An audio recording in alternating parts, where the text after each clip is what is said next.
रहता है समयबद्ध ढंग से सभी लोगों तक पहुंचे।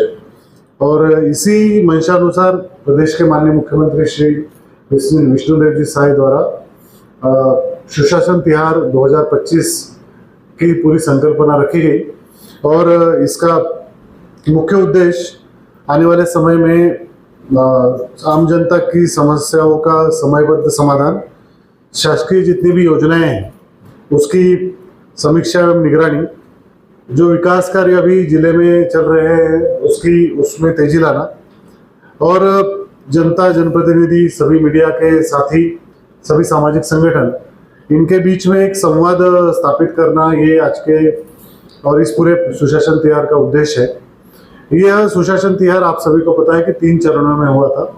8 अप्रैल से लेके 11 अप्रैल तक जो आवेदन थे वो मंगाए गए और इसके लिए ग्राम पंचायत स्तर पर, नगरीय निकाय स्तर पर और शासकीय कार्यालय स्तर पर समाधान पेटियां रखी गई। इसके अलावा हाट बाजारों में भी इसकी व्यवस्था थी और इसके अलावा ऑनलाइन माध्यम से भी ये सभी आवेदन हम लोग संकलित कर सकते थे। जिले में 1,27,659 आवेदन हमें प्राप्त हुए थे और उसमें अगर हम देखते हैं तो 1,24,202 आवेदन मांग थे और 3,640 जो हमारे आवेदन थे वो शिकायतों के संबंध में थे। इसमें हमने ऑलमोस्ट सभी आवेदनों का निराकरण कर लिया है और इसके एंट्री का काम अभी जारी है। लगभग 84,129 आवेदनों का अभी तक एंट्री हो चुका है, जो लगभग 65% है और आने वाले 2 दिनों में जो बचे आवेदन है उसका एंट्री किया जाएगा। लगभग 100 से 150 आवेदन अभी जांच के प्रक्रिया में है, तो वहाँ उसमें भी कार्रवाई चल रही है और जो वहाँ उस क्षेत्र में जो समाधान शिविर होगा उसके पूर्व इन आवेदनों का निराकरण किया जाएगा।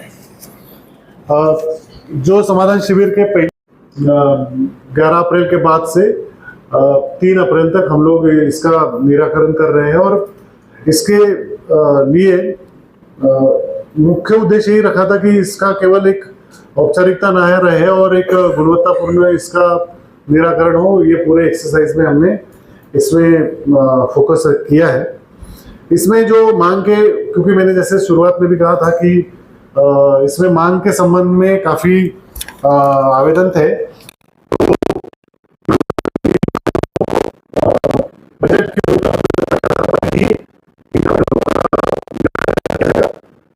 ऐसे आवेदन को अभी सभी विभाग कार्य योजना भी हमने बनाई है। इसमें अधिकतम अगर आवेदन देखते हैं तो वो प्रधानमंत्री आवास योजना के संबंध में और उज्ज्वला योजना के संबंध में है। तो इसमें राज्य सरकार द्वारा ये प्रयास किया जाएगा कि इन सभी आवेदनों को हम भारत सरकार में भेजकर ज़्यादा से ज़्यादा हम लोग टारगेट आने वाले समय में ले पाए, ताकि इन आवेदनों का हम लोग इन लोगों को अतिरिक्त टारगेट जैसे प्राप्त होगा तो इनको इन लोगों के लिए जो योजनाएं बनी है उसकी स्वीकृति होगी। इसमें जितने भी निराकरण हुए हैं और उसकी जिला स्तर से भी समीक्षा हो रही है और इसकी राज्य स्तर पर भी समीक्षा होगी। इसकी शुरुआत मई से होगा, वो 30 मई तक चलेगा। इस दौरान हम लोगों के द्वारा 8 से लेकर 10 पंचायतों के बीच में और अगर नगरीय निकाय है तो वहां स्वतंत्र रूप से समाधान शिविरों का आयोजन किया जाएगा। और ऐसे जिले में लगभग 68 समाधान शिविर हम लोग लगाएंगे, जिसमें हमारे जो नगरीय क्षेत्र है उसमें भी शिविर लगेंगे और ग्रामीण क्षेत्रों में भी शिविर लगेंगे। उसका जो शेड्यूल है शायद मैडम ने ग्रुप में शेयर कर दिया है। जो हमारा शेड्यूल है वो शेयर हो गया है। हाँ, वो न्यूज बना के न्यूज के माध्यम से आज आप सभी लोगों को उसका शेड्यूल दिया जाएगा। ऐसे 68 ऐसे शिविर होंगे और उसमें 32 जो शिविर शहरी एरिया में होंगे और 36 और ऐसे 32 शिविर और नगरीय एरिया में होंगे और 36 जो शिविर है वो ग्रामीण एरिया में होंगे। लेकिन 10 शिविर होंगे। इसमें शिविरों में भी लोग आवेदन दे सकते हैं और इन शिविरों में भी सभी योजनाएं जो शासन की महत्वाकांक्षी योजनाएं हैं इनके स्टॉल्स लगेंगे। लोग हितग्राहियों को भी वहाँ पे चिन्हांकन भी हो सकता है। लोग अपने कोई समस्या है, शंका है, उसके लिए भी आ सकते हैं, वहाँ पे भी समाधान होगा। और अगर कोई योजना है जिसके बारे में जानकारी चाहते हैं तो उसकी भी वहाँ से प्रदर्शनी लगेगी। तो कोई आपके तरफ से और कोई मार्गदर्शन हो, क्योंकि आप सभी लोग काफी समय से इस जिले में उपलब्ध है, तो उसके बारे में भी आप बता सकते हैं। सर, इसमें नदी में जो पानी का जो भंडारण बहुत ज्यादा हो उसके लिए कुछ योजना है इस टाइप का करें और आप पूरे जिले में इस बार पानी की तकलीफ तो स्टार्ट हुई। मैं आज ग्रामीण क्षेत्रों में सीओ जिला परिषद के साथ कुछ एरिया का मैंने दौरा किया था और पर्कुलेशन टैंक और इंजेक्शन वेल का जो काम है मैंने देखा। तो हमने कहा कि केवल हम लोग जो संख्या जिस संख्या में बना रहे हैं इस संख्या में जाएंगे तो हमें बहुत समय लगेगा। तो उसको अभी हम लोग एक मिशन मोड पे लेने का टारगेट रखा है।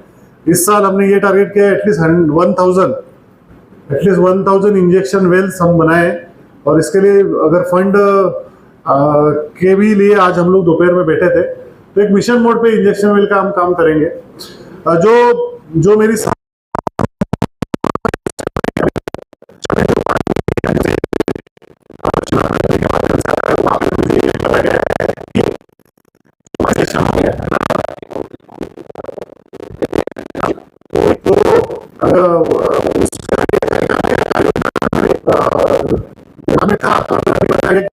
पानी छोड़ा है तो नहीं निकाल पाएंगे, बट वो एक कार्य है जो आने वाले समय में इसको किया जाएगा और किए जाने की आवश्यकता है।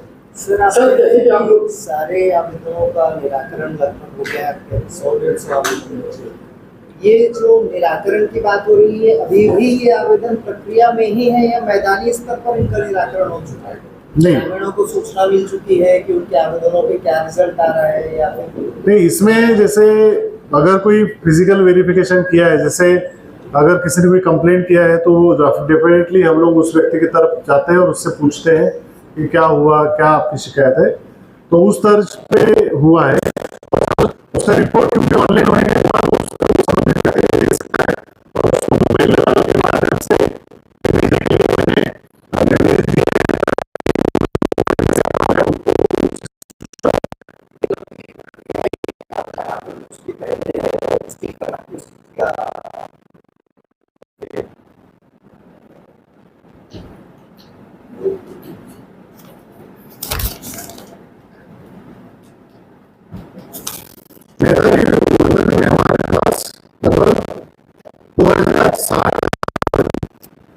2060 नहीं, वो जो उसकी गाइडलाइन है उसके अनुरूप होगा। सर, प्रधानमंत्री आवास योजना के अंतर्गत जी कितना आवेदन प्राप्त हुआ है? मैंने जैसे कहा लगभग दोनों मिला के, शहरी और ग्रामीण मिला के, ग्रामीण और शहरी मिला के ये 78,000 आवेदन हमारे मिले हैं अभी तक प्रधानमंत्री आवास के। 78,835। जिला अस्पताल से संबंधित आवेदन शासन से 3 करोड़ का स्वीकृति मिल चुका है और उसका टेंडर भी उसके हिसाब से स्वीकृत हो चुका है। तो हम लोग अभी वहाँ के लिए एक एडिशनल वहाँ पे डिप्टी कलेक्टर प्रकाश टंडन वो नियमित रूप से उसका विजिट कर रहे हैं। अभी तक उनके 3 विजिट हो चुके हैं। कुछ वार्डों को हम लोग प्रथम स्तर पे पहले मंजिल पे शिफ्ट करेंगे और वहाँ पे भी कुछ मरम्मत की आवश्यकता है। और दूसरा, डॉक्टर्स के लिए मैंने आपके पेपर के सभी लोगों ने पेपर के माध्यम से भी उसको प्रकाशित किया था। डॉक्टर्स के लिए डीएमएफ से हमारी तैयारी है। अगर हम लोगों को 2 लाख तक भी देना पड़े तो हम लोग उसके लिए तैयार है। ऊपर हम लोग ने 4 पदों के लिए विज्ञापन कर दिया है और वो आगे सभी पेपर्स ने उसको कवर भी किया था, अच्छे से कवर किया था, उसके लिए भी धन्यवाद। तो ये जो 3 करोड़ रुपए एजेंसी को अस्पतालों के संबंध में जो CMHDF के काम होते हैं, मुख्यमंत्री अस्पताल सशक्तिकरण होते हैं, तो उसका CGM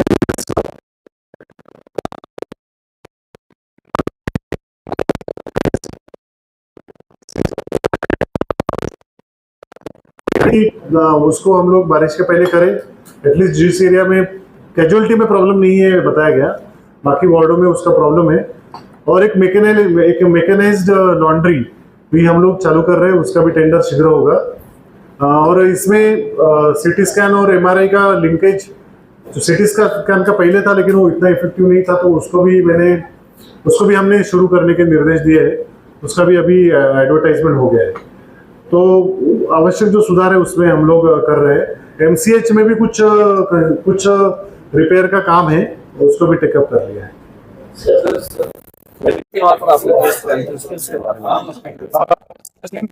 तिहार माननीय मुख्यमंत्री जी के मंशानुसार पूरे जिले में जिसमें 3 चरणों में इसका आयोजन हुआ था। अभी 2 चरण की समाप्ति हो चुके हैं और तीसरे चरण की शुरुआत 5 मई से लेकर 30 मई तक होगी। इसमें पूरे जिले में 68 शिविरों का आयोजन किया जाएगा, जिसमें 32 शिविर नगरीय क्षेत्र में और शेष 36 शिविर ग्रामीण क्षेत्रों में होंगे। और नगर निगम राजनांदगांव में 10 शिविर होंगे। और इन शिविरों में जो विभिन्न प्रकार के आवेदन आए थे उसके निराकरण के संबंध में भी अवगत कराया जाएगा। शासन की विभिन्न योजनाओं के बारे में भी अवगत कराया जाएगा। इन शिविरों में माननीय मुख्यमंत्री, माननीय मंत्रीगण, माननीय विधायकगण और क्षेत्र के जनप्रतिनिधिगण सभी उपस्थित रहेंगे। और जिला स्तरीय अधिकारी कुछ शिविरों में उपस्थित रहेंगे और विकासखंड शिविरों में सभी विकास स्तरीय अधिकारी उपस्थित रहेंगे। सर, विष्णुदेव संवाद पर ज्यादा ध्यान दे रही है और आप इसमें बहुत कीन नजर आ रहे हैं, इसके बारे में बताएंगे। जनता और शासन के बीच इसमें हम लोगों ने और सुशासन की जो मार्गदर्शिका भी जारी हुई थी उसमें इसमें काफी फोकस रखा गया है, ताकि शासन को योजनाओं के क्रियान्वयन के संबंध में जो ग्राउंड फीडबैक है वो मिल सके और जिसमें आवश्यक सुधार है वो किया जा सके। विकास एक सतत प्रक्रिया है, हर जगह हर चीजें बेस्ट होगी ऐसा आज की तारीख में नहीं है। लगातार हम लोग प्रयास कर रहे हैं कि चीजें सुधरे और एक अच्छे मुकाम तक जिले को लेके जाए।